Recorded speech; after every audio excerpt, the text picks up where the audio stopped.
Hello everyone and welcome back to Ushanka Show. Stories about life in the Soviet Union. Здравствуйте, дорогие товарищи.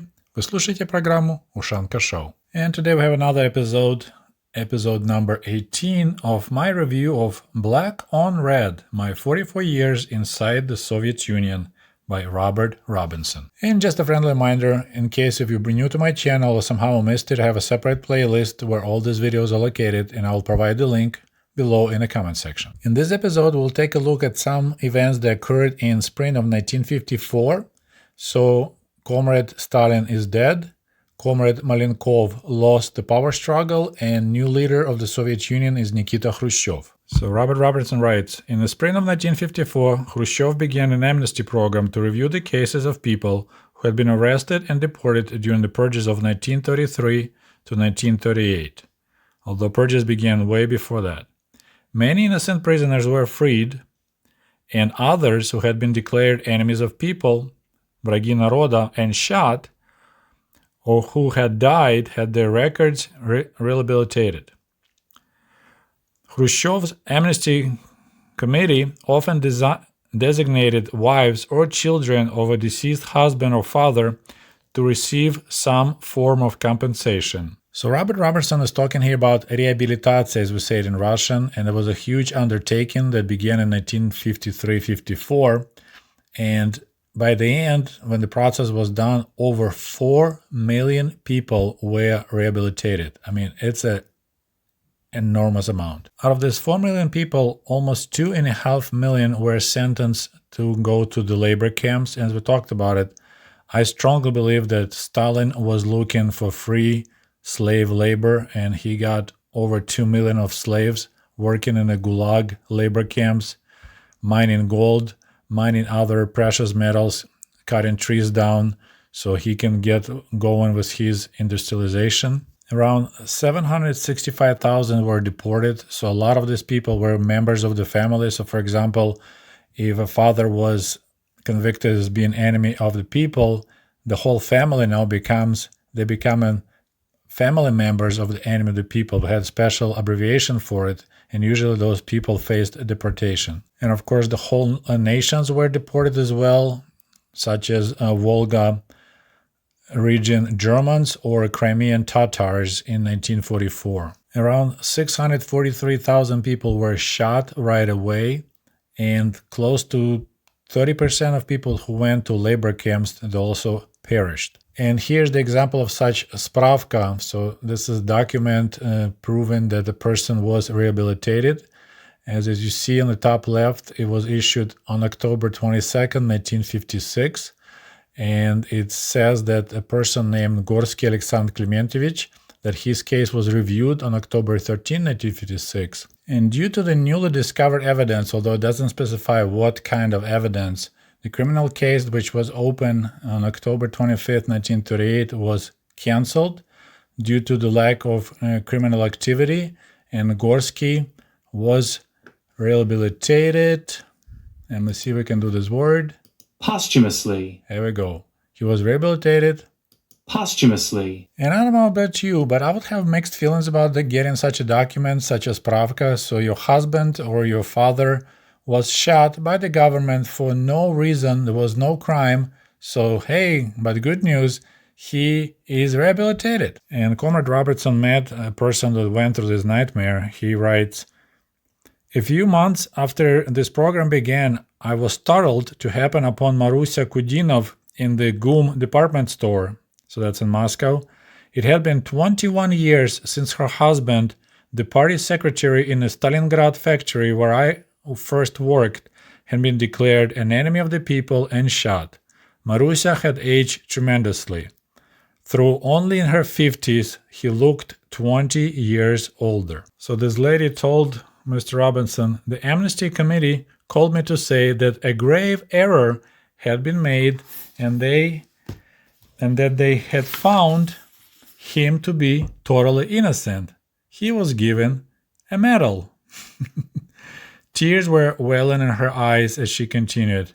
Now I have been given a small two-room apartment and a pension of 140 rubles a month.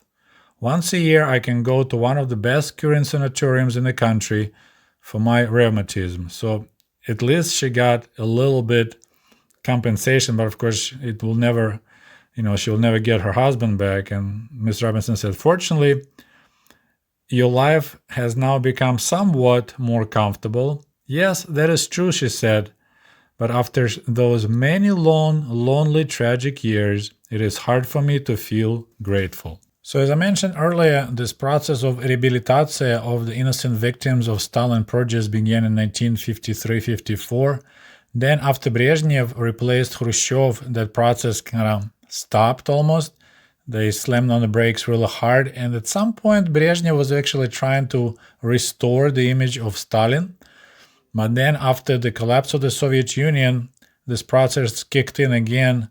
And in modern Russia, so between 1992 and 2004, so it's a little bit outdated data, an additional 634,165 people were rehabilitated. So can you imagine 1992, so that's we're talking about almost 60 years after purges and people finally being rehabilitated. Similarly, in modern Ukraine, between 1991 and 2001, 248,710 people were rehabilitated. And looks like the government commission on amnesty was just going case by case because people were just getting in the mail a postcard requesting them to appear before the amnesty committee on a certain date and time. So Robert Robertson met another person. So the daughter of the father that was shot, Clara, she said she went to the office and she found the building, entered the large room and gave her card to a man behind one of the several small windows. So he asked, tell me your father's full name and date of birth. And the guy said, Clara told him. Then he asked for her mother's passport, which she handed to him and told her that her father had been arrested, imprisoned, and died. He has now been found innocent of all charges, said the man. The government has not only graciously exonerated him posthumously, but will compensate his nearest relatives. So they got a sealed envelope with the words that he was exonerated in 1956, Stepan Nikolaevich Roskin, and inside of the envelope was the 800 rubles, barely enough to buy a new coat. This is the cost of life in Soviet Russia. And when I was getting ready for this video, doing some research, I was thinking about my grandfather, Sergei. He was a POW in Germany during World War II, and Americans set him free and then transferred him to the Soviets. And he ended up being checked by NKVD in a so-called filtration camp. So every Soviet citizen who ended up on the German side, being as like an Ostarbeiter, forced labor person or POW, they all went through so-called filtration camps where it was determined if they could be just let go and they could go home, or like in case of my grandfather, since he was a POW, traitor of the country, he was sent to the labor camp in Donetsk region and he almost died there. And I made a video about it a while back. If you're interested, I'll provide the link below in the comment section. Interestingly enough, many individuals were subjects to amnesty only, but not to rehabilitation, especially those who were prosecuted for belonging to so-called Trotskyistsky organization or Trotskyites opposition. So those people, they got amnesty, but they still were guilty in the eyes of the Soviet government. But when the Soviet Union disappeared in the late of 1991, even Lev Trotsky, who was murdered in 1940, was rehabilitated on June 16, 2001. And I remember reading somewhere that during Brezhnev era, people were requesting information like what happened to my, grandpa or my father, because he was, sent to the labor camp and we never heard of him. And quite often KGB will provide a document and they will pretty much lie. They'll say, yeah, your father died from heart attack, in 1940, although he was shot, executed in 1938. So a lot of times it will be like heart attacks was actually being executed. And that was another Soviet newspeak when a person gets 10 years of labor camps without the right of correspondence, so he can't write any letters, is actually what it meant. He was executed, and that's why he wouldn't be able to write any letters. So that was a bad sign if your relative gets 10 years of labor camps with no right of correspondence, he will never write you a letter again. Ever. And it makes me so sad that even now, so many people think that Stalin's bloody lemonade was worth the squeeze, that economic miracle was built on the bones of millions of innocent Soviet people, that it was all worth it. This is really sickening. Well, on this positive note, I'll be wrapping up this video. I hope you learned something new today, and we'll talk to you soon. До свидания. Goodbye.